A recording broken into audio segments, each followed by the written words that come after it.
Lucas, brother, hoy te tengo un topic traído que te va a flipar, ¿vale? Creo Estoy que deseando que me cuentes. espero que estés ready. Antes de empezar, quiero hacerte una pregunta, ¿vale? Y no quiero que la pienses mucho porque luego te la voy a repetir al final de la charla, ¿vale? Si tuvieras que diseñar tu propia bandera, la tuya personal, o sea, la que sea de tu marca, de lo que representas, de todo lo que hay alrededor de quién es Lucas Francés, ¿qué pondrías en ella? ¿Cómo sería esa bandera? ¿Say something crazy? No, no sé. No tengo ni idea. O sea, me pillas un poco en blanco y no me voy a quedar aquí 10 segundos pensando. Dame un poco, dame algo, un color, un símbolo, un algo. A ver, mi color favorito es el amarillo, eh, pero no sé si me cansaría un poco de una bandera amarilla. Me molaría hacer algo muy aesthetic, muy como diseñado, pulidito, con cositas pequeñas, no solo con algo demasiado grande, por ejemplo. Vale. Pues guárdatela, guárdate ese concepto que tienes ahora, porque en los próximos 20 minutos te voy a contar 5 historias que te van a hacer un poco cambiar la respuesta y el contexto que tienes sobre las banderas, ¿vale? Y nada, como he dicho, hoy vamos a hablar de banderas, que ya sé que puede parecer un topic de cole, pero es que las banderas guardan una historia tremenda detrás de ellas. Y no solo por las formas o los distintos tipos que hay, sino por todo lo que representan, por todo lo que se han ido transformando y cambiando y por el significado que tienen respecto a un país. Aunque a veces no nos paramos a pensarlo, una bandera es la carta de presentación de un sitio. ¿Vale? Nosotros la vemos así y puede pasar desapercibida, pero tú que sabes de marketing, sabes de psicología humana a la hora del consumidor, es una primera entrada a lo que representa un país. Y entonces 100%. los países han ido condicionando mucho cómo es su bandera, qué color, qué símbolo, qué tienen, y hay una cantidad de peculiaridades y de curiosidades alrededor de las banderas brutales. Así que hoy te he traído... Sobre todo, ¿Mm? lo más heavy, lo más curioso es que como hemos nacido dando por hecho que la bandera es algo, Mm. y no es algo como que hayamos ido creando, sino que ya está establecido, no hay nuevas naciones desde hace muchos años, entonces realmente no hemos tenido que pasar por ese proceso de decir, como cuando hace rebranding Pepsi, que dices, no me gusta el rebranding, pero es que la bandera de España es la bandera de España desde hace muchos años. Literal. Entonces, hoy te he traído 5 historias, ¿vale? 5 historias curiosas que a la gente le puede molar un montón. No solo saber y conocer como curiosidad, sino que también te van a hacer a ti llevarlo a ese tema del por qué se hacen las cosas, ¿vale?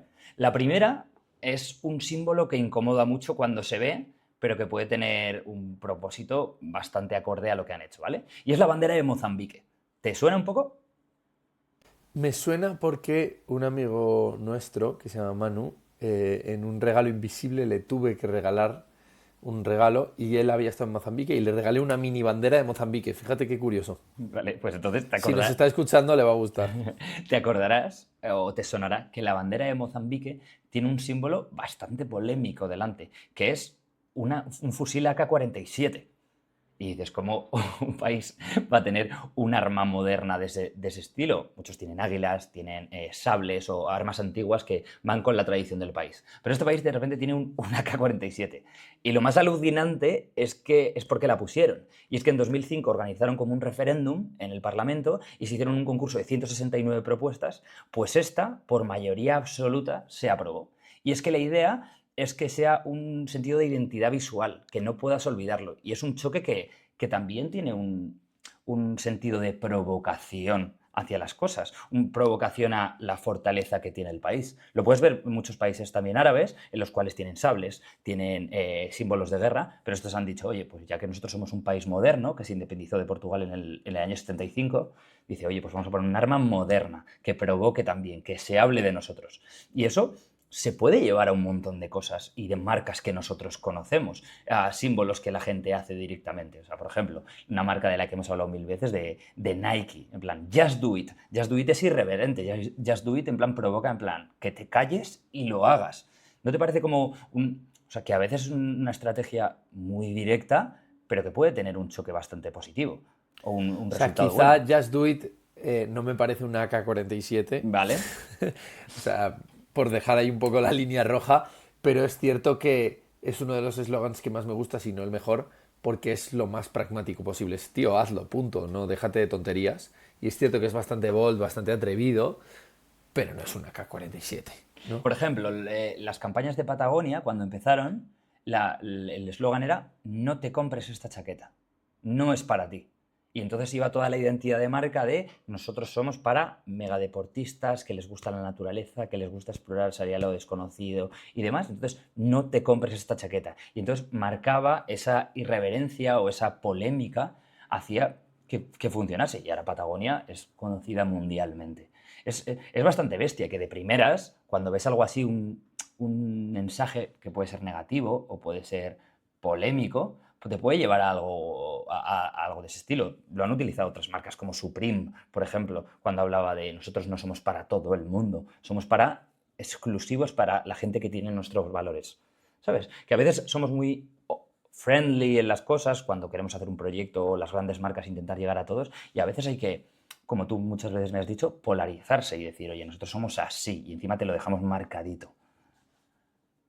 100%. Aquí en el libro este que me estoy leyendo de Diary of a CEO hay un capítulo que dice que tienes que destacar, a ver cómo se llamaba el capítulo, pero dice básicamente you must piss people off. Tienes que molestar a la gente, porque si no molestas a la gente no encuentras sentimientos, tanto buenos como malos. Lo peor que puedes hacer es ser invisible. Total. Es que es total así. Em, Ya que estamos hablando de banderas, porfa, dejadnos en comentarios cuál es el próximo país al que vais a ir y qué bandera vais a ver, porque probablemente la veáis en un montón de sitios, edificios, símbolos y demás. Y hablando de eso, os recordamos que una de las cosas más importantes que hay que tener en cuenta antes de viajar es la conexión a Internet que vais a tener en el país para un montón de gestiones que tengáis que hacer en vuestro viaje.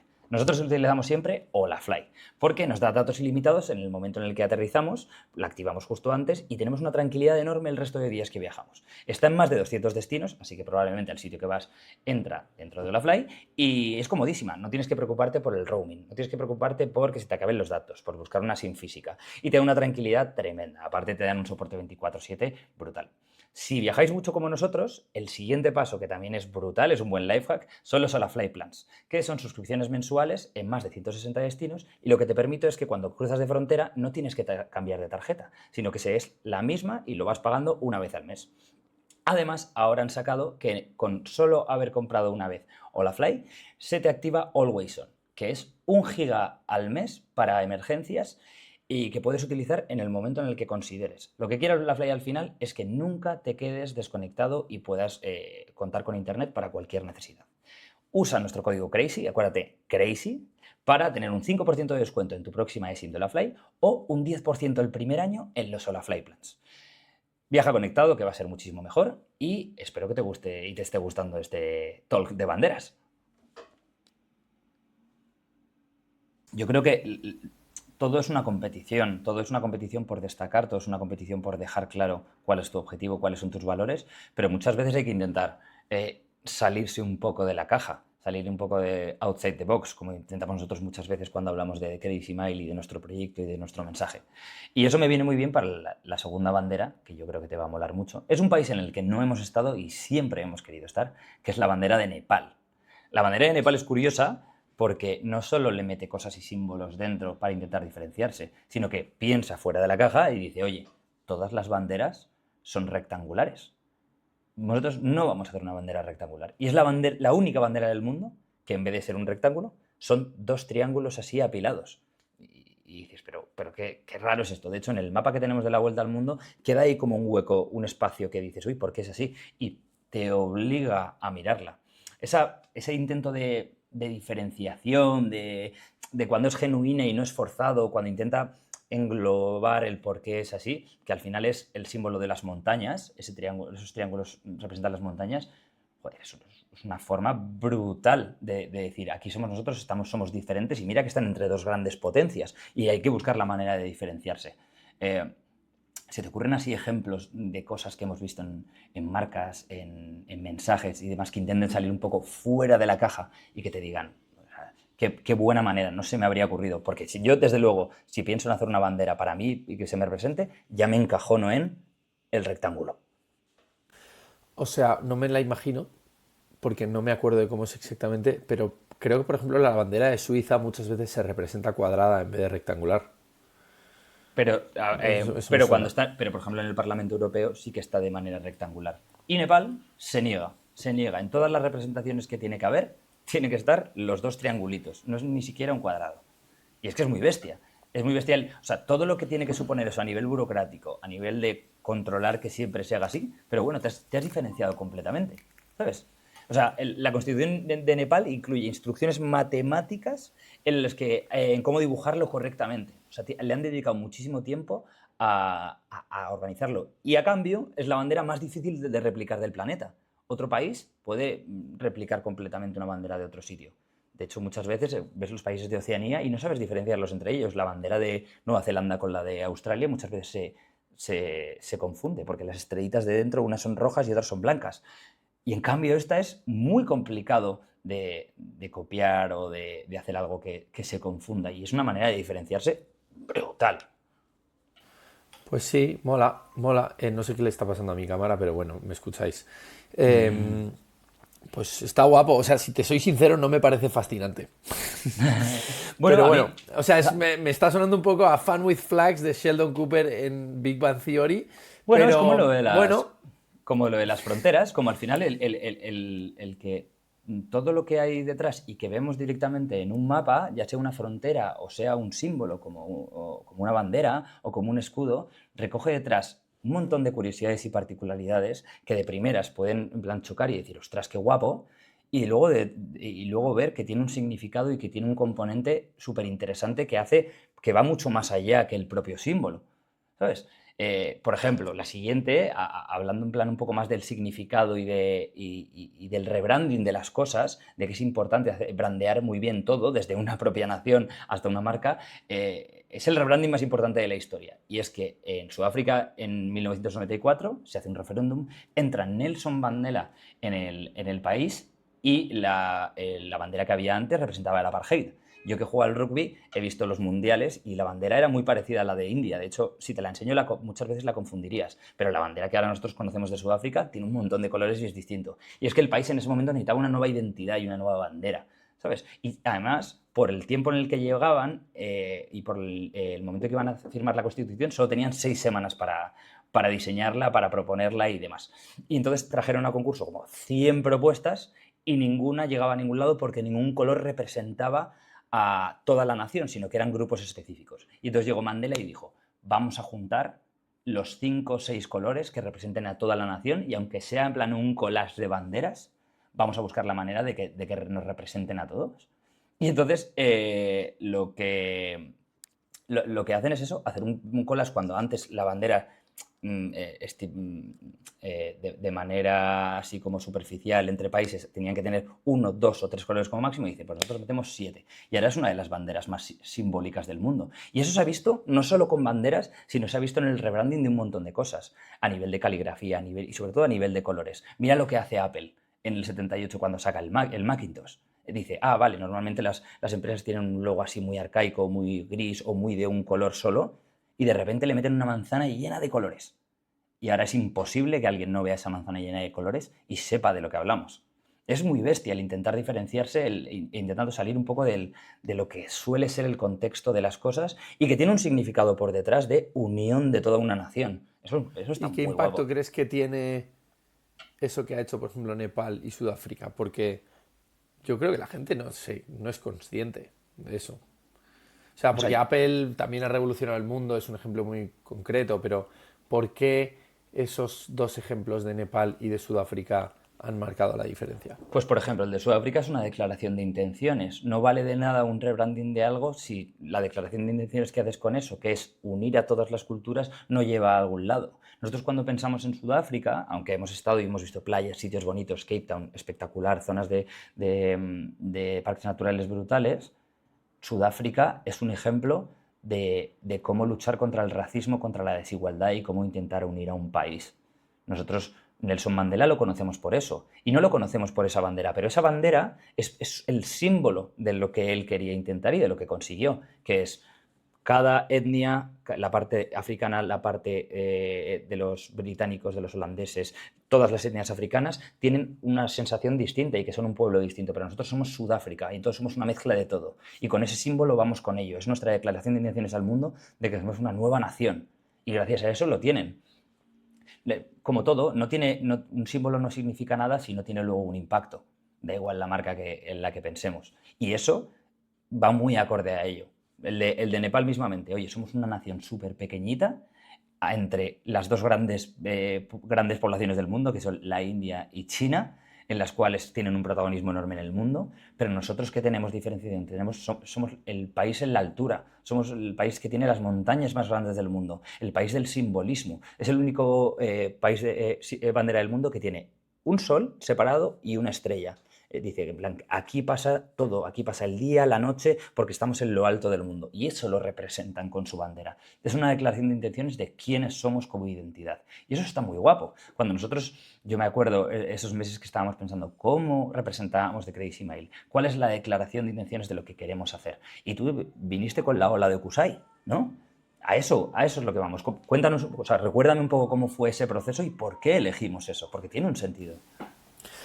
Bueno, al final, como a mí me gusta decir, buscamos componentes de arte y ciencia. Por un lado, que sea bonito a nivel de arte, pero luego que esté respaldado de alguna forma por la ciencia. La ola de Okusai, que está ahí detrás, aunque ese es de Lego, para el que no sepa lo que es, básicamente representa un cuadro de unos pescadores de atún en Tokio, en la ola de Kanagawa, yendo a lo desconocido, un día normal, a pescar atún en un día de tormenta en el que el mar está feroz.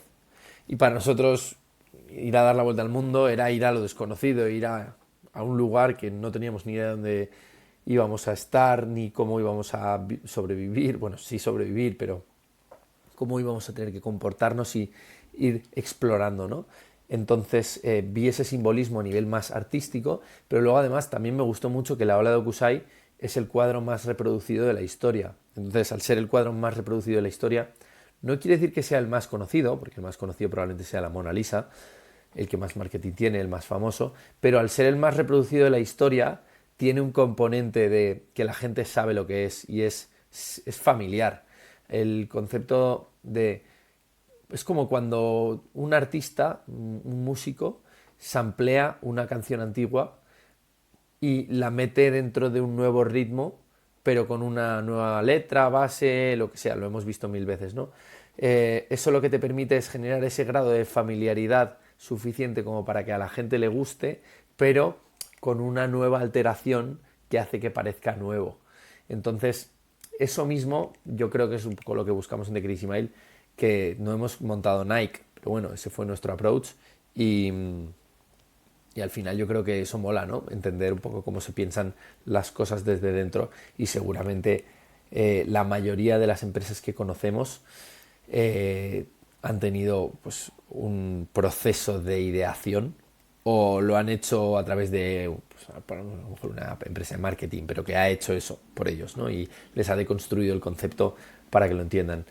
Bueno, me estáis escuchando, no me estáis viendo, por alguna razón mi cámara se está volviendo loca hoy, pero no, vamos a seguir. Bueno, lo bonito de eso es también pensar en el momento en el que te pilla la construcción de ese proyecto, de esa aventura, de esa empresa, de esa marca o de esa nación. A nosotros nos pilla en un momento en el que tú conoces la ola de Okusai y dices, esta es la forma de plasmar quiénes somos y qué llevamos al mundo. Si nos hubiéramos querido dar la vuelta al mundo en los años 70, a lo mejor no te habría venido a la mente la ola de Okusai, te habría venido otras cosas más relacionadas con el retro style o el punk o el pop. O sea, depende mucho el contexto de la vida y de la historia en la cual tú planteas tu bandera. La bandera española viene de la época isabelina y no tiene nada que ver a si ahora rebrandearemos nuestra bandera, pues somos un país muy antiguo. Pero ¿qué pasa con los países nuevos? Como eso, como Mozambique, que de repente dice, oye, hacemos nuestra bandera nueva y le metemos una AK-47. Y hablando un poquito más de esa declaración de intenciones, también hay simbolismo en las banderas que no quieren hablar de eso, sino quieren hablar también de cuáles son sus métricas del progreso de un país. Y con eso me refiero a que nosotros cuando pensamos en si un país es próspero o no, pensamos en el PIB, ¿no? En el Producto Interior Bruto, en lo que crece económicamente un país. Vale, pues hay un país que decidió que eso era lo contrario a lo que ellos pensaban y que lo iban a representar en su bandera, la métrica que de verdad para ellos es el detalle del progreso del país. Entonces, vámonos a 1972, país vecino de Nepal, país que también queremos ir, que se llama Bután, y sube al trono el nuevo emperador, el nuevo rey, 22 años tiene el tío y dice, oye, nosotros no somos un país que queramos abrirnos al público, nunca nos hemos abierto y demás, pero somos un país que no tenemos una identidad como tal. No es que no queramos atraer turismo, pero que queremos tener nuestro sello en el mundo. ¿Y qué pasa? ¿Qué es lo que odiamos de alrededor, de los países de alrededor? Que todo el rato están mirando las métricas económicas. Y eso para nosotros es horrible. O sea, es totalmente antagonista a nuestra filosofía de vida. Entonces deciden que en vez de utilizar el PIB como símbolo de éxito, lo iban a medir según las siglas FNB, que es la felicidad nacional bruta.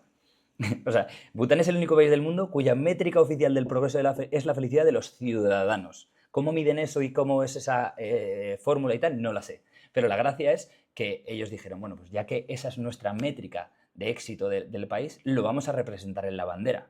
Para nosotros, en nuestra mitología y en nuestro simbolismo, ¿cuál es el símbolo de la felicidad, de la suerte y de la prosperidad? El dragón. Así que, ¿qué le vamos a poner a la bandera? Un pedazo de dragón rojo que va ahí en medio entre la bandera, en dos líneas naranjas y amarillas, que represente eso, la prosperidad, la felicidad, que es el éxito de nuestro país. Si lo ves actualmente, la gente cada vez sabe más que en Bután se le llama el país más feliz del mundo. Pues bueno, no es solo por la bandera, pero la bandera es una declaración de esta es nuestra forma de medir las cosas. Y eso pasa en marcas. Hemos leído los casos de Patagonia. Al final ellos, por ejemplo, no medían su éxito en lo que vendían, sino en el impacto medioambiental. Por ejemplo, en Chile, el dueño de Patagonia iba comprando hectáreas y entonces el éxito de Patagonia iba según cuántas hectáreas podía comprar para mantener el ecosistema del lugar. Eso es muy bestia, tío. ¿Sabes? Está guapo. ¿Tú crees que Nepal, Bután, es el país más feliz del mundo? No lo sé porque no he estado. No lo sé. Ya. Lo que Bueno, sé, pero ¿has investigado sobre eso? o sea, las métricas lo dicen. Hay informes de las Naciones Unidas en las que marcan que, por ejemplo, son de los países más longevos del mundo. Son de los países menos contaminantes cuando alrededor de Bután hay países que contaminan un huevo. Nepal, aunque pensemos en montañas, Katmandú es una de las ciudades más contaminantes del mundo. Al sur de Bután está Bangladesh, una de las ciudades de los países más bestias a nivel de impacto medioambiental. Y ellos, por ejemplo, no. Viven más, viven alrededor de montañas, tienen una cultura arraigada mucho a su tradición y son muy orgullosos de ello. No tienen ahora mismo conflictos internos nacionales, se llevan bien con sus convecinos países. A mí todo me lleva a pensar que son muy felices. Que sean los que más, no he estado. Lo que sé es que la gente habla de ello. Y eso ya es Eso un 100%. éxito tremendo. Eso 100%. El hecho de forzar el camino a que pase, ¿no? O sea, típico como que decían, finge que eres feliz hasta que de repente seas feliz. Pues un poco puede ser eso mismo, del estilo, pues somos el país más feliz del mundo. Y sea verdad o no, solo por el hecho de lanzar ese mensaje, vamos a poner ese marco para que la gente se lo piense. Y Pero no, seguramente tenga un gran impacto. y no solo que lo piensen, sino el hecho de, oye, que no se nos olvide que la cultura que tenemos aquí, como la cultura de una empresa, va en relación a esto. Eso me recuerda, por ejemplo, a Kellogg, a la empresa de Hannah Nust en Chile. Su métrica era lo que podían donar en el año. Y eso lo tienen en su eslogan, en Afire, en todos lados, pintado en las paredes. O sea, lo llevan con símbolos por todos lados. Y eso es muy bestia, el pensar, oye, nosotros, si queremos de verdad decir que somos esto, no solo tenemos que cumplirlo, sino tenemos que enseñarlo al mundo. Tenemos que enseñar que nuestras métricas no son lo que ganamos, lo que facturamos, sino lo que podemos dar, porque es un símbolo de lo próspero que va la empresa. Mola. Sigue, a ver, cuéntame últimas cosas. Vamos, Creo que te queda una o dos. me queda una. Vamos un poquito más cerca de España, aquí en Europa, que nos hemos ido muy lejos antes, y vamos un poquito más lejos, porque te he traído banderas que son relativamente nuevas, pero te voy a traer ahora lo contrario, que es la bandera más antigua del mundo. ¿Vale? Esto es más como fun fact, porque a mí me flipa un poco lo que decías de Sheldon Cooper de diversión con banderas, pero yo creo que tiene una historia guapísima, ¿vale? Y es la bandera de Dinamarca, ¿vale? La bandera de Dinamarca es de 1219, considerada la bandera más antigua del mundo que no se ha vuelto a cambiar. Y la leyenda de su origen lo hace bastante extraordinaria, ¿vale? Dice la leyenda que en una batalla que tenían contra los estonios, porque Dinamarca tenía parte de Alemania, o sea, el imperio danés era mucho más grande, era la época todavía de los vikingos. O sea, piensa al momento en el que nos remontamos. Pues el ejército danés supuestamente estaba perdiendo y según la tradición de repente cae una bandera roja con una cruz blanca ahí en medio, cae del cielo y los daneses lo interpretan como una señal divina de que van a ganar. Se reagrupan, ganan y desde entonces la Dannebrog, que es como llaman ellos a Dinamarca, nace en ese instante. O sea, la nación nace a partir de la bandera y no nace la nación y luego crean una bandera, según la historia. ¿Será verdad? Bueno, probablemente no, pero esa historia lleva 800 años circulando. El valor que le han dado, el relato, el storytelling que le han dado a un símbolo como es su bandera con su tela roja, con la cruz blanca, y demás, es el símbolo más grande de su país y esa historia les conecta como nación súper guapo.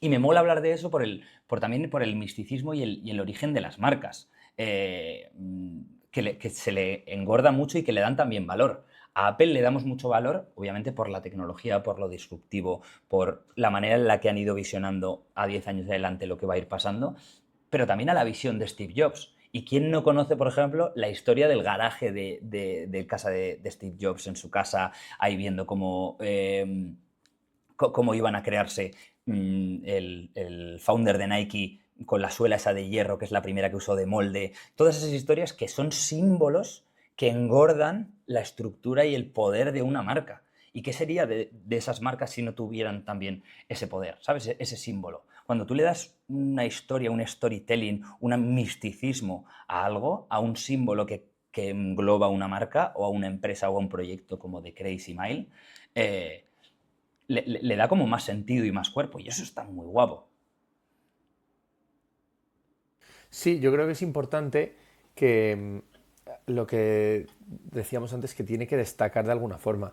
Una de las razones por las cuales la Mona Lisa es el cuadro más famoso del mundo es porque Da Vinci estuvo pintándolo durante 40 años en su cuarto, lo dejaba y todo lo que iba aprendiendo, que de hecho una de las técnicas que aplicó, que es famosa, que se llama el esfumato, que es como que le hacía como las sombras con los dedos encima del cuadro. Eso lo fue aplicando durante 40 años y siempre lo iba mejorando, y por alguna razón nunca se supo quién era esta Mona Lisa.